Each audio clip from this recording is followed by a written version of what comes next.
This content had some disturbing visuals. Your discretion is advised. ఈ కాంటెంట్లో మీలో కొంత కలవరపాటు గురించే అంశాలు ఉన్నాయి. తగు జాగ్రత్తలు తీసుకోమని ఆర్టీవీ హెచ్చరిస్తోంది. సో బ్రేకింగ్ న్యూస్ చూస్తున్నాం.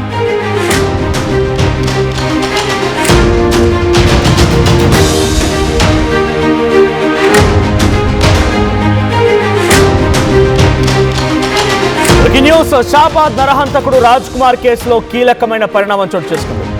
రాజ్ కుమార్ మృతదేహాన్ని తీసుకెళ్లేందుకు నిరాకరించారు కుటుంబ సభ్యులు. అయిష్టంగానే హాస్పిటల్కి వచ్చాడు అంటే రాజ్ కుమార్ అండ్ ఫ్యామిలీ హాస్పిటల్కి వచ్చారు. అంబులెన్స్లో ఉంచినటువంటి శవాన్ని చివరిసారిగా చూసి అక్కడి నుంచి వెళ్ళిపోయారు తల్లిదండ్రులు అండ్ సోదరుడు. దీంతో చేవెళ్ల మున్సిపాలిటీ సిబ్బంది సహకారంతో అంత్యక్రియలు నిర్వహించారు పోలీసులు. ఆయన ఒక వీడియో ఏదో రిలీజ్ చేశాడు, అది పోలీసులు చూపిస్తూ ఉన్నారు. So future city police commissioner Tarun Joshi చూపిస్తున్నటువంటి ఆ వీడియో మనం చూడొచ్చు. దాంట్లో ఆ ఫోన్లో ఆయన ఒక వీడియో రికార్డ్ చేసి బయటికి రిలీజ్ చేశాడు. దాంట్లో నేను చచ్చిపోతున్నా, సో నా మృతదేహాన్ని అనాథ మృతదేహంగానే నా కుటుంబంతో సహా అంత్యక్రియలు చేయండి, సో నన్ను పెద్దగా ఏం చేయాల్సిన అవసరం లేదని చెప్పి ఆయన ఏదో వీడియో పెట్టాడు. ఆ వీడియో కూడా సర్క్యులేట్ అయింది, వైరల్ అయింది.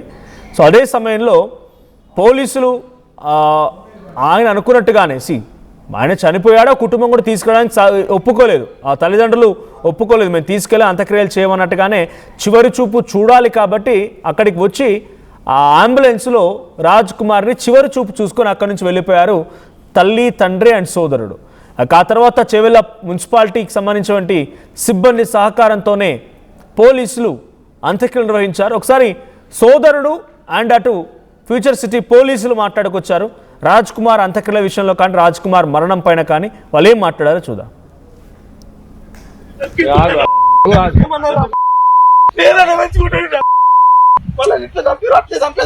దుర్గవాడి చంపేది ఉండే సార్, ఇంత ఛాన్స్ ఇచ్చారు లేకుండా సార్ ఇంటికి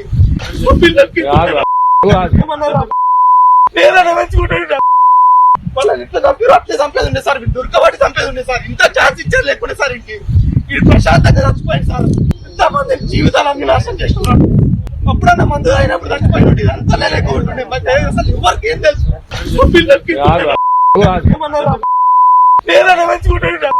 రైట్, అది సోదరుడు మాట్లాడుతున్న మాట. ఎక్కడైతే స్పాట్లో రాజ్ కుమార్ చనిపోయాడో ఆయన మృతదేహం ఉందో అక్కడికి వెళ్ళినటువంటి సోదరుడు, వీడు ఆ రోజు చచ్చిపోయినా బాగుండే, వీడు అనవసరంగా పిల్లల్ని చంపేసి నేను సాదుకునేవాడిని, వీడు ఊరికనే చనిపోయాడు, వీడు మామూలుగా వదిలేశారు సార్, వీడిని చాలా దారుణంగా చంపాల్సింది అన్నట్టుగా సోదరుడు చనిపోయిన బాధ కంటే ఆయన తన పిల్లల్ని హతమార్చినటువంటి తీరు, చంపినటువంటి తీరే చాలా బాధించినట్టుగా మాట్లాడుతున్నాడు సోదరుడు. ఒకసారి కమిషనర్ మాట్లాడుకొచ్చారు ఈ సంఘటన పైన, రాజ్ కుమార్ మరణం పైన. కమిషనర్ ఏం మాట్లాడారో చూద్దాం. ప్లస్ ఇది ఇన్స్ట్రుమెంట్స్ యూజ్ చేసి అన్ని ఆన్లైన్ బెట్టింగ్ కి చాలా అలవాటు ఉంది. దాని కారణం అతని పైన చాలా హెవీగా డెట్ ఉంది, రుణం చాలా ఎక్కువ ఉంది. 2 కోటి పైన రుణం ఉంది అప్పుడు. సో దాని కారణం అతనికి చాలా మెంటల్ స్టేట్ కొంచెం డిస్టర్బ్డ్గా ఉంది. అప్పుడు అతనికి పిల్లలు, 2 పిల్లలు ఉన్నాడు, 1.5 years, చాలా చిన్నగా ఉన్నారు, 1.5 and 4 years old. తర్వాత ఇంతకు ముందు ఈ కేసుకి ముందు ఈ మనిషి వాళ్ళకి ఫ్యామిలీ ప్లస్ ఈ మైనర్ విక్టిమ్ గర్ల్ వాళ్ళు షాబాద్ లోకల్ విలేజ్ లో దగ్గర ఇంట్లో ఉన్నారు.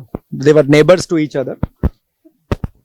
ఈ ఇన్సిడెంట్ అప్పుడు నుంచి ఇది కొన్ని టైం నుంచి అమ్మాయికి కాలేజ్ నుంచి వాపస్ వచ్చే టైంలో చాలా ఫాలోగా చేశారు.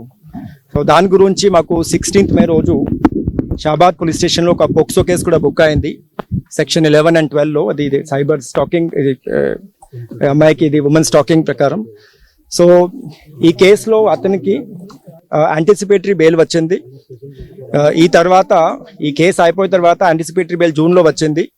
తర్వాత అతను వాళ్ళకి భార్య అండ్ 2 sons వాళ్ళు దేవలకొండకి షిఫ్ట్ చేశారు. అతనికి పేరెంట్స్, తల్లి తండ్రి అక్కడ షాబాద్లో ఉన్నారు, సేమ్ ఇంట్లో, బట్ ఓన్లీ అతను ప్లస్ భార్య అండ్ 2 sons దేవలకొండకి షిఫ్ట్ చేశారు.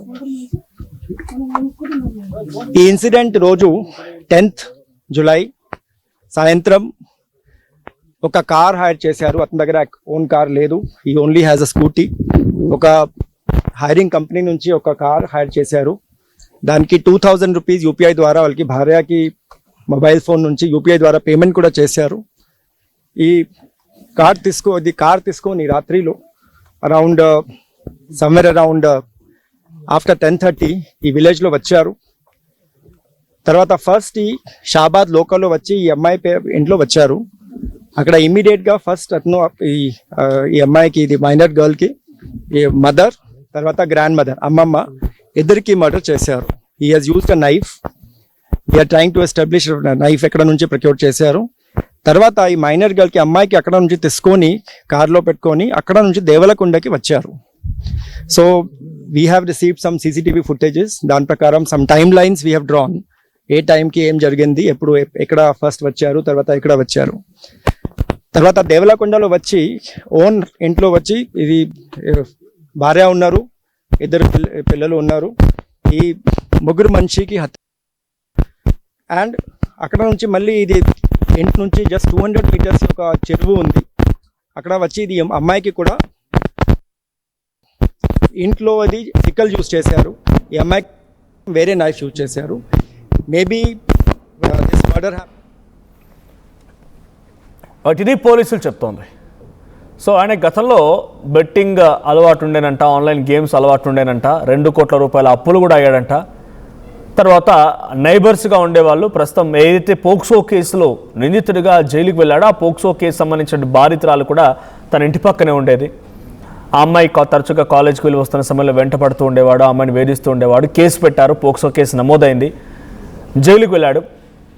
బెయిల్పై బయటకు వచ్చిన వెంటనే ఈ నిర్వాకానికి పాల్పడ్డాడు.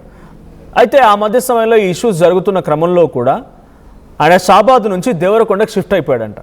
సో అక్కడికి షిఫ్ట్ అయిపోయి అక్కడే ఉంటున్నాడు. ఆ రోజు హతమార్చిన రోజున కూడా ముందుగా ఆ అమ్మాయి తల్లిని, బాధితురాలు తల్లిని అండ్ ఆ నానమ్మని ఇద్దరిని హతమార్చి ఆ తర్వాత ఆ అమ్మాయిని పట్టుకొని ఓ కార్ హైర్ చేసుకున్నాడు. కాబట్టి ఆ కార్లో వేసుకొని దేవరకొండకు వెళ్ళి అక్కడ తన కుటుంబాన్ని, తన భార్యని, పిల్లలు ఇద్దరిని కూడా హతమార్చి 1.5 years ఒకరు, 4 సంవత్సరాలు ఒకరు, అక్కడ వారిని కూడా హతమార్చి ఆ తర్వాత ఆ బాధితురాలు ఆ అమ్మాయి ఎవరైతే ఉన్నారో పోక్సో కేసులో బాధితురాలుగా ఉన్నటువంటి అమ్మాయిని కూడా కొంత దూరం తీసుకెళ్ళి అక్కడ హతమార్చాడు. మొత్తంగా 6 హతమార్చాడు ఈ నరహంతకుడు. ఆయన ఒక లేఖ కూడా రాసుకొచ్చాడు ఏదో. ఈ లేఖలో చెప్తున్న మాటలు వింటూ ఉంటే ఆయన చేసిన పనులకి ఈ లేఖకి ఎటువంటి సంబంధం లేదనిపిస్తోంది.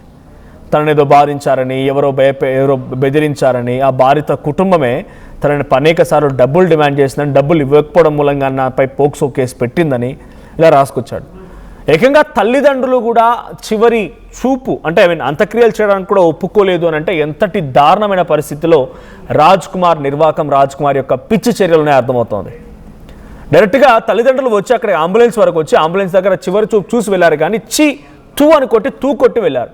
అటు తమ్ముడు కూడా, మనం ఇందాక విజువల్లో చూసాం, తమ్ముడు కూడా ఆ చనిపోయినటువంటి స్పాట్కు చేరుకొని అనవసరంగా చనిపోయావు, ఆ బతికుంటే నా చేతిలో చచ్చిపోయేవాడివి, పోలీసులు అనవసరంగా నేను వదిలేశారు, చాలా దారుణంగా చంపాల్సిందని చెప్పి బాధ లేదు, ఆయన చనిపోయినందుకు బాధ లేదు, కోపంలో వస్తున్నటువంటి ఆవేదన మాత్రమే అదంతా కూడా. సో అంత్యక్రియలు జరిగిపోయాయి. రాత్రే చెవెల మున్సిపాలిటీ సిబ్బంది సహకారంతో అంత్యక్రియలు నిర్వహించారు. సో అంత్యక్రియలు కూడా అయిపోయాయి. సో నరహంతకుడి యొక్క అంత్యక్రియలు నిన్న పోలీసులే మున్సిపాలిటీ సిబ్బంది యొక్క సహకారంతో ముగించేశారు. మా ప్రతినిధి నిర్మల సిద్ధంగా ఉన్నారు. నిర్మల, సో ఈ విషయంలో అప్డేట్స్ ఏంటి? చివరిగా రాజ్ కుమార్ మరణంతో ఇక్కడితో ఆగిపోయినట్టనే ఈ కేసు అంతా కూడా, కానీ బెయిల్ ఎలా వచ్చింది పోక్సో కేసులో, లేకపోతే ఇంకా రకరకాల రాజకీయ చర్చలు కూడా జరుగుతూ ఉన్నాయి. అసలు రాజ్ కుమార్ బయటకు రావడానికి సహకరించింది ఎవరు? రాజ్ కుమార్ని బయటికి వచ్చేందుకు పోలీసులు ఎందుకు ఆయన మీద ఇంకా కొంత గట్టిగా వాదించి జైల్లో ఉండే రకంగా చేయకుండా ఎందుకు బయటికి తీసుకొచ్చారు? ఇలాంటి చర్చలు జరుగుతూ ఉన్నాయి. సో రాజ్ కుమార్ మరణంతో 6గురిని చంపినటువంటి ఆ విషయంలో ఆయనకు శిక్ష పడినట్టేనా ఇక్కడితో క్లోజ్ అయ్యే కేసు? ఎస్ మనోజ్, ఎందుకంటే రాజ్ కుమార్ చేసిన అఘాయిత్యానికి ఫలితమే ఇది అని చెప్పేసి కూడా ఊరు ప్రజలందరూ కూడా చెప్తూ ఉన్నారు. అందులో మైనర్ బాలిక అయినటువంటి ఆ బాలిక మేనమామ కూడా నిన్న ఒక వీడియో కూడా చేసి వదలడం కూడా జరిగింది. ఎందుకంటే ఇప్పటికే ఆలస్యం అయింది, ఈ పాటికి ఎప్పుడో జరిగి ఉండాల్సింది, కానీ ఆలస్యం అయింది. అయినప్పటికీ కూడా ఇప్పుడు వీళ్ళ ఆత్మలకు శాంతి చేకూరిందనే మేము భావిస్తున్నాము అని చెప్పేసి కూడా చెప్పడం జరిగింది. ఓ పక్క చూసుకున్నట్లయితే రాజ్ కుమార్ పోక్సో కేసు నమోదు అవ్వడం అనేది కూడా అబద్ధం అనేది తేలిపోయింది. అందుకే ఎస్ఐని కూడా సస్పెండ్ చేయడం జరిగింది. ఎందుకంటే వాళ్ళు పోక్సో కేసు నమోదు అవ్వడానికి ముందు షాబాద్ లోనే వీళ్ళు నివాసం ఉన్నప్పుడు పక్కింట్లోనే మైనర్ బాలిక ఉంటుంది కాబట్టి అప్పటికే మైనర్ బాలికపై లైంగికంగా దాడి చేశాడు అని చెప్పేసి కుటుంబ సభ్యులు చెప్పుకొచ్చారు. అలాగే ఆ దాడి కారణంగానే మైనర్ బాలిక తండ్రి రాజ్ కుమార్ ని నిలదీయడం కూడా జరిగింది. ఆ నిలదీసినప్పుడే ఎవరికి తెలియకుండా బావి దగ్గరే తన మీద దాడి చేసి అలాగే ఎటువంటి అనుమానం రాకుండా తనను హతమార్చాడు ఇక్కడ రాజ్ కుమార్. అలాంటిది మళ్ళీ తర్వాత ఆ పోక్సో కేసు ఇప్పుడు ఎప్పుడైతే ఆ అమ్మాయి మీద లైంగికంగా దాడి చేశాడో ఆ తర్వాత వాళ్ళు పోక్సో కేసు నమోదు చేయాలని పోలీస్ స్టేషన్ లో కేసు పెట్టినప్పుడు పోలీసులు వీళ్ళను మభ్య పెట్టారు. నిజంగానే పోక్సో కేసు పెట్టారు అని వీళ్ళు అనుకున్నారు. కానీ తీరా చూస్తే అక్కడ ఏం జరిగిందంటే 7 years లోపు ఏవైతే శిక్షలు అమలవుతాయో అవే సెక్షన్లు యాడ్ చేసి స్టేషన్ బెయిల్ ఇచ్చి బయటికి రిలీజ్ చేశాడు ఎస్ఐ. ఎందుకంటే ఆ పోలీస్ డిపార్ట్మెంట్ వాళ్ళతోటి 20 లక్షలు డీల్ కుదుర్చుకున్నాడు రాజ్ కుమార్ అనేది పోలీసులు బయట పెట్టారు. అలాంటిది అక్కడ డీల్ కుదుర్చుకున్న తర్వాత స్టేషన్ బెయిల్ మీద వచ్చి ఎవరికి తెలియకుండా జైల్లో ఉన్నట్టుగా పోలీసులు నమ్మించారు. రాజ్ కుమార్ నమ్మించి 3 వారాల పాటు ఆ అప్స్టాండ్ లో ఉండిపోయాడు రాజ్ కుమార్. అందుకు అందరూ జైల్లో ఉన్నాడు అనేది నమ్మారు. అదంతా కూడా ఇప్పుడు బయట పడిపోయింది, అదంతా అబద్ధం అని. ఆ తర్వాత కూడా ఆ 3 వారాలు బయట ఉన్నప్పుడే జూదాలకు, వ్యసనాలకు, బెట్టింగ్ యాప్లకు మొత్తం కూడా తను వ్యామోహానికి లోనైపోయాడు అనేది కూడా క్లియర్ కట్ గా అటు రాజ్ కుమార్ సెల్ఫీ వీడియోలో తెలిసింది. ఇటు పోలీసులు కూడా తేల్చారు, ఊరు జనాలు కూడా చెప్పారు ఈ మాట, ప్రజలు కూడా. అలాంటిది అక్కడ 2 కోట్లకు పైగా పోగొట్టుకొని నష్టపోతే ఇక్కడ రాజ్ కుమార్ తల్లిదండ్రులు వాళ్ళ అన్నదమ్ములు అంతా కలిసి కూడా కొంత పొలాన్ని అమ్మి కొంతవరకు అప్పు తీర్చారు అనేది కూడా వాస్తవం. ఆ పోక్సో కేసు నమోదైన తర్వాత ఇక్కడ పక్కింట్లోనే ఉండొద్దని వాళ్ళ సొంత గ్రామం అయినటువంటి దైవాలగూడకి మళ్ళీ షిఫ్ట్ చేసి అక్కడ పెట్టడం కూడా జరిగింది. రాజ్ కుమార్ అత్తగారు ఊరు కూడా దైవాలగూడనే, ఎందుకంటే అక్కడే ప్రేమించి పెళ్లి చేసుకున్నాడు రాజ్ కుమార్. అక్కడే దైవాలగూడలో ఉంటున్నప్పటికీ కూడా ఈ అమ్మాయి పట్ల వ్యామోహం అనేది తను తగ్గించుకోలేకపోయిండు, మానుకోలేకపోయిండు. పలు విధాలుగా తను ఇబ్బంది పెట్టాడు, బస్ స్టాప్లలో కూడా బెదిరింపులకు లోన్ చేశాడు. అదే తను నెరవేర్చుకున్నాడంటే ఒక రాక్షసత్వంగా, ఒక మృగంగా కూడా మారిపోయాడు అనేది చెప్పుకోవచ్చు. కాబట్టి ఇప్పుడు ఊరి ప్రజలు కూడా ఊపిరి పీల్చుకుంటున్నాము అని చెప్పేసి చెప్పుకొస్తున్న మాట. అదే విధంగా కుటుంబ సభ్యులు, ఇటు రాజ్ కుమార్ భార్య వైపు ఉన్నటువంటి కుటుంబ సభ్యులు, ఇటు మైనర్ బాలిక వైపు ఉన్నటువంటి కుటుంబ సభ్యులు కూడా ఇప్పుడు వాళ్ళ ఆత్మకు శాంతి చేకూరింది అని చెప్పేసి చెప్తూ ఉన్నమాట. ఇటు రాజ్ కుమార్ అన్న ఎవరైతే ఉన్నారో, ఎందుకంటే ఇంట్లో రాజ్ కుమారే చిన్నవాడు అనేది కూడా కుటుంబ సభ్యులు చెప్పుకొచ్చారు. రాజ్ కుమార్ అన్న ఉండేసి ప్రశాంతమైన మరణాన్ని ఇచ్చారు సార్ మా తమ్ముడికి, మీరు అలా ఇచ్చేది లేకుండే, చాలా ఘోరంగా ఇచ్చేది ఉండే అని చెప్పేసి కూడా తను చెప్పుకొచ్చిన మాటలు. ఇవన్నీ కూడా లెక్కలోకి తీసుకుంటే ఇప్పుడు ఆ న్యాయం జరిగింది అనేది చెప్పుకోవచ్చు మనోజ్. రైట్. అంటే ఇక పొలిటికల్ గా కానీ సోషల్ మీడియాలో చూస్తున్న వారు కానీ చాలా క్వశ్చన్స్ వేస్తున్నారు. అసలు రాజ్ కుమార్ అనే వ్యక్తి పోక్సో కేసులో నిందితుడిగా ఉంటూ ఎలా బయటకు వచ్చాడు? పోలీసులు ఎవరైనా సహకరించారా, లేకపోతే ఇంకేదైనా జరిగిందా? బెయిల్ ఎలా వచ్చింది అలాంటి వ్యక్తికి? అలాంటి ఒక వ్యక్తికి బెయిల్ రావడం మూలంగా బయటకు వచ్చి ఇంత దారుణానికి ఒడిగట్టాడు. ఏకంగా తన సొంత కుటుంబాన్ని, తన భార్య పిల్లల్ని కూడా చంపేయాలనుకునేటువంటి ఆలోచనతో ఉండి చంపేసి చాలా దారుణమైన పరిస్థితిలో వాళ్ళు నెట్టేశాడంటే అర్థమవుతోంది రాజ్ కుమార్ యొక్క మానసిక పరిస్థితి ఏంటని. సో ఈ కేసులో రాజ్ కుమార్ మరణం ఇక్కడితో ఆగిపోతే డెఫినెట్గా ఇలా బయటకు వచ్చి హతమార్చాలనుకున్న వాళ్ళ ప్రాణాలు పోయినాయి, కానీ నన్ను జైలుకు పంపించాలనుకుని ఆలోచన చేస్తున్న వాళ్ళని చంపాలనే కసితో ఇంకా చాలామంది నేర ప్రవృత్తి కలిగినటువంటి వ్యక్తులు పెరిగే అవకాశం ఉంది, ఈ రకంగా పాల్పడే అవకాశం కూడా ఉంది. సో దీనికి ఒక ఫుల్ స్టాప్ పెడతారా పోలీసులు? అంటే బెయిల్ రావడం, బయటకు వచ్చినాక ఈ రకంగా తంతగా మారితే పరిస్థితి ఏంటి? ఖచ్చితంగా కూడా మొత్తం కూడా దీనికి ఒక ఫుల్ స్టాప్ పెట్టే అవకాశాలు కూడా ఉన్నాయి. ఇంకొక విషయం ఏంటంటే, ఇలా కేసులు పెట్టిన తర్వాత వాళ్ళు జైలుకి వెళ్ళేసి వచ్చినాక ఎటువంటి కక్షపూరితమైన పరిణామాలకు మళ్ళీ చోటు చేసుకోబోతుంది అనేది కూడా ఇప్పటి నుంచి పోలీసులు దృష్టిలోకి తీసుకోబోతున్నారు. ప్రతి ఒక్కరి మీద కూడా దృష్టి సారించబోతున్నారు. ఆలోచన పరంగా కూడా ఇంకేమైనా కొత్తగా వీళ్ళు మళ్ళీ అవగాహన కల్పించే ప్రోగ్రాములు కూడా నిర్వహించబోతున్నారు. అలాగే దీని పట్ల ఇంకా ఎటువంటి చర్యలు చేపట్టొచ్చు, ఒక మనిషికి బెయిల్ ఇచ్చి, ఒక ఖైదీకి బెయిల్ ఇచ్చి బయటికి పంపించాలి అనంటే తర్వాత పరిణామాలు ఎట్లా చోటు చేసుకోబోతున్నాయి అనేది ప్రత్యక్షంగా చూశారు. కాబట్టి దీనికి సూచించే ఇచ్చే సూచనలు కావచ్చు, చర్యలు కావచ్చు, ఎలాంటివి పెడితే బాగుంటది అనే వాటిపైన కూడా పోలీసు బృందము అలాగే తెలంగాణ రాష్ట్ర డీజీపీ కూడా ఆలోచన పరంగా వెళ్ళబోతున్నారు అనేది కూడా కనిపిస్తూ ఉంది. అదే విధంగా ఇక్కడ రాజ్ కుమార్ కి ఖచ్చితంగా ఎస్ఐ పోలీస్ డిపార్ట్మెంట్ అంతా కూడా సహకరించారనేది ప్రత్యక్షంగా కూడా తెలుస్తూ ఉంది. ఎందుకంటే ధైర్యం ఇచ్చారు ఆ రాజ్ కుమార్ కి, ఎందుకంటే 20 లక్షలు తీసుకున్నాడు కాబట్టి ధైర్యం ఇచ్చారు అని ఇటు రాజ్ కుమార్ కి పిల్లనిచ్చిన అత్తనే అంటే భార్య తల్లే చెప్పింది స్వయంగా. చాలా సార్లు ఎస్ఐతో తిరగడం కూడా మేము చూసాము, ఇంటికి కూడా రావడం కూడా చూసాము, ఇద్దరు కలిసే కూర్చొని తాగుతూ ఉంటారు అనేది కూడా ఆమె చెప్పుకొచ్చారు, వీడియో రూపంగా కూడా చెప్పుకొచ్చారు. మొత్తం చేసింది కూడా పోలీసులే చేశారు, ఆ పోలీసుల అండతోనే బెదిరింపులకు లోన్ చేశాడు మమ్మల్ని, ఈ రోజు ఇంత అఘాయిత్యానికి పాల్పడ్డాడు, ఎవరేం చేయలేరనే అంత ధైర్యంతో చెప్పాడు అని చెప్పేసి. అంటే పోలీసులు సహకరించడం పట్ల ఇంత దారుణమైన ఘటన చోటు చేసుకుంది కాబట్టి పోలీసులు కూడా ఇక్కడ నుంచి మారుతారు, ఖచ్చితంగా ఇలాంటి వాళ్ళకి సపోర్ట్ చేయరు అనేదే కనిపిస్తూ ఉంది Manoj. Right, thank you Nirmala. మొత్తంగా చేవెళ్ళ మున్సిపాలిటీ సిబ్బంది సహకారంతోనే రాజ్ కుమార్ అంత్యక్రియల్ని పూర్తి చేశారు పోలీసులు. సో ప్రస్తుతం రాజ్ కుమార్ అంత్యక్రియలు పూర్తయిపోయాయి. అయితే కుటుంబం కూడా ఆయనని తీసుకెళ్ళడానికి సిద్ధంగా లేదు. చివరిగా వచ్చి అక్కడ అంబులెన్స్లో ఉండగా ఒక చివరి చూపు చూసి వెళ్ళిపోయారు తల్లిదండ్రులు అండ్ సోదరుడు కూడా.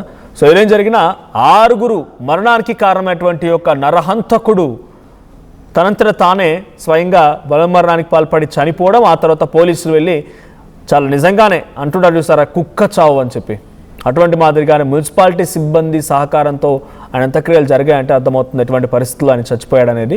సో ఆ తర్వాత అయినా ఇక్కడితో ఈ పరిష్కారం మార్గం వచ్చినట్టేనా, అంటే 6 మరణానికి ఒక పరిష్కారం దొరికిందనేనా, ఇక్కడితో ఈ కేసు క్లోజ్ అయిపోయినట్టేనా, లేదు ఇలా అసలు బెయిల్ ఎలా వచ్చింది, ఎందుకు ఇలా బయటికి వచ్చాడు, ఈ రకమైన పరిస్థితులకి కారణం ఎవరని మీరు అనుకుంటున్నారు కామెంట్ చేయండి. ఇంకా ఈ కేసులో నిందితుడికి శిక్ష పడినట్టేనా లేదా ఇంకేదైనా జరగాల, మీ అభిప్రాయాన్ని కామెంట్ చేయండి.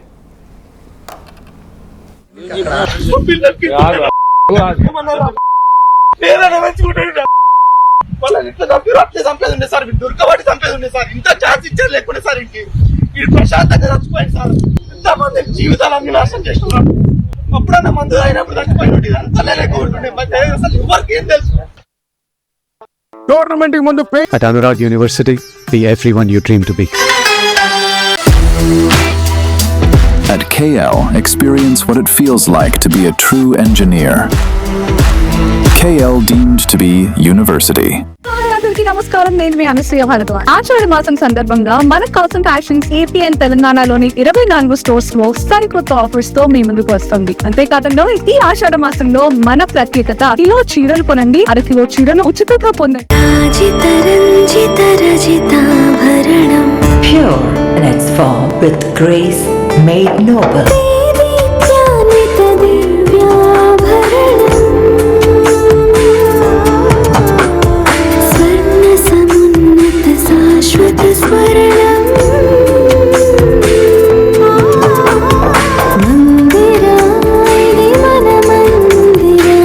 Mandira Premium Silver Jewelry by Manipali. ఏం కొన్నావురా? అమ్మకి 10, అత్తమ్మకి 6, అమ్మమ్మకి 4 కేజీలు చీరలు మావా. అబ్బో ఇక్కడ కేజీ చీరలు కొంటే 1/2 కేజీ చీరలు ఫ్రీ అంట. Churidar, men's wear, kids wear 1+1, 2+1 మస్తు ఆఫర్లు ఉన్నాయి. మరి ఇంకా మాంగళ్య ఆషాఢం కేజీ సేల్ అంటే తెలుసు కదా. మాంగళ్య షాపింగ్ మాల్ కేజీల్లో సేల్, టన్నుల్లో ఆనందం.